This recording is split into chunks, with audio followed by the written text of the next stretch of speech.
The Tucson Convention Center will be home to some good vibrations. Our city streets get a makeover, and Reid Park Zoo offers another way for visitors to interact with the animals. These stories and more coming up next on Tucson City News in Review.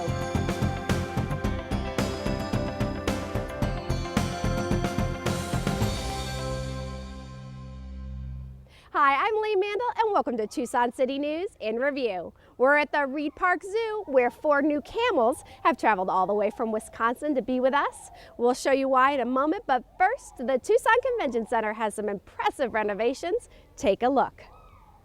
So you got your tickets to the Beach Boys concert? I just got them. I was over at the ticket office. The Tucson Convention Center will be the home to some good vibrations as it celebrates the unveiling of some much-needed renovations.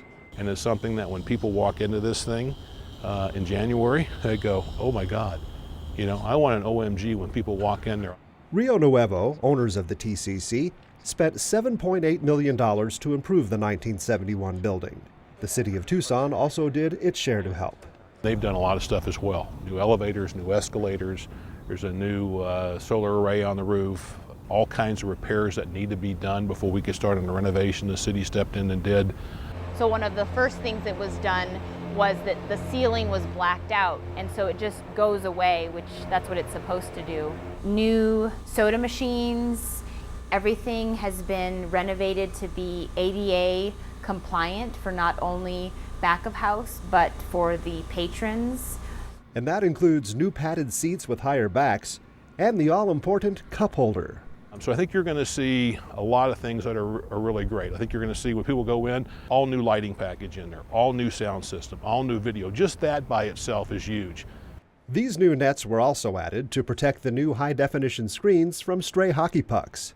While most of the improvements focused on what fans would see, like new signage, other renovations aren't as visible, but will be just as appreciated. We had power deficiencies where some acts wouldn't come to Tucson because we didn't have the right power that some of these shows, these really big shows, need from lighting and other power requirements, so that's been addressed. Even the breezeway is getting a facelift from head to toe. With so many new improvements, it's hard to pick a favorite. Well, there's a lot. The new seats are great, the new sound system's great. I'm going to tell you the honest to goodness truth, the new bathrooms are fantastic. All of the restrooms have new partitions, plumbing fixtures, Dyson hand dryers, and some recycled creative color on the walls. Look closely and you'll see the 40-year-old lobby escalator treads now being reused to conceal old trash receptacles and towel dispensers. The renovations are well received in the industry.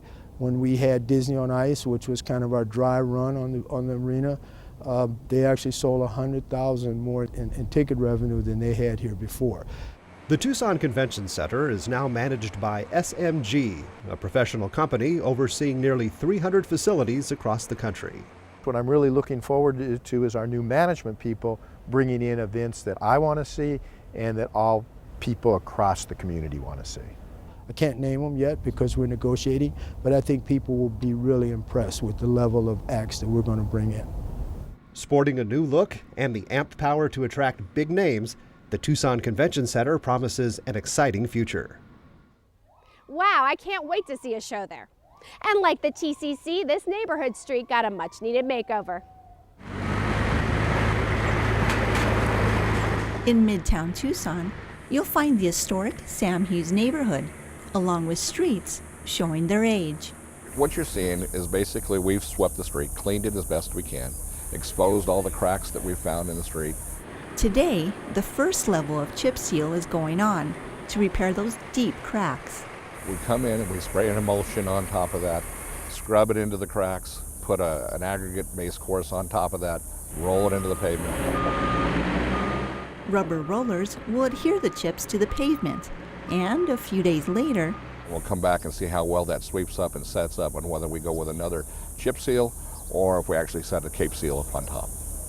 Once the work is complete, this street will last 7 to 10 years without any further maintenance, other than just routine sweeping.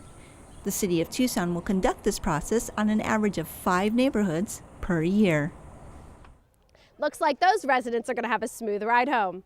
Speaking of smooth rides, this one isn't too bad either. Meet Riddle, one of Reid Park Zoo's 4 new dromedary camels. Want to learn how you can ride one? Watch this. Right up front. Scoot all the way up for me. There you go. We are so excited to be the new home to 4 dromedary camels here at Reid Park Zoo. Your camel's name is Mac. Mac is 5 years old. I'm 5. Are you really? He's a little bit taller though, huh? After extensively surveying visitors about what type of experience they were looking for at the zoo, it was clear they wanted more interaction with animals. And the dromedary camel was the perfect candidate for an interactive experience. It was great. It was a lot of fun. The kids really enjoyed it. They like being up high, and I really like that the zoo has so many more activities for families to do. Dan Wallen with Camel Towing Company is a 4th-generation animal trainer who loves sharing his knowledge about these amazing animals. He weighs about 1,400 to 1,500 pounds. They can carry about half their body weight, so they can carry about 700 pounds comfortably. You know, there's a lot of interesting facts about camels, and I think that's what we're about here at the zoo, is exposing people to different animals and experiences, and this is something that our guests are really enjoying. He's pretty nice, huh? Dromedaries are originally found in northern Africa and the Middle East, and your 2-hump or Bactrian camels are found in Asia around Mongolia.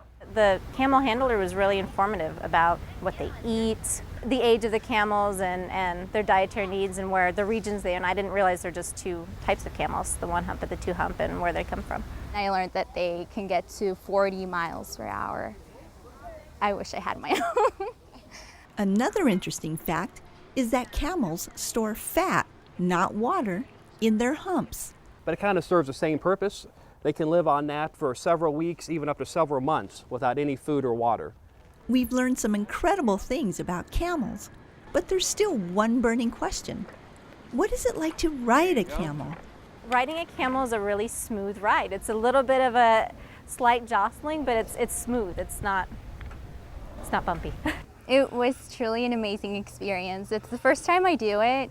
I ridden a horse before, but this is very different from it, and it's more enjoyable, I think. It's a really big animal, so it was fun. I think it's a neat experience, you know, just to have a picture and, you know, riding a camel, since there's not that many places that you can do that. You can meet dromedary camels Riddle, Mac, Winston, and Luke daily from 9:30 to 3:30. The fee is $7 per rider. And you have a lot of people who have never, even been close to a camel before. And you can come right here to the Reid Park Zoo and not have to fly to Egypt to ride a camel. So it's a great thing. Thank you. You're welcome. I can see the giraffes and the rhino. I feel like I'm on safari up here. This is awesome. Thanks for watching. I'm Reid Mandel from everyone at Tucson 12 and Riddle. Have a happy new year.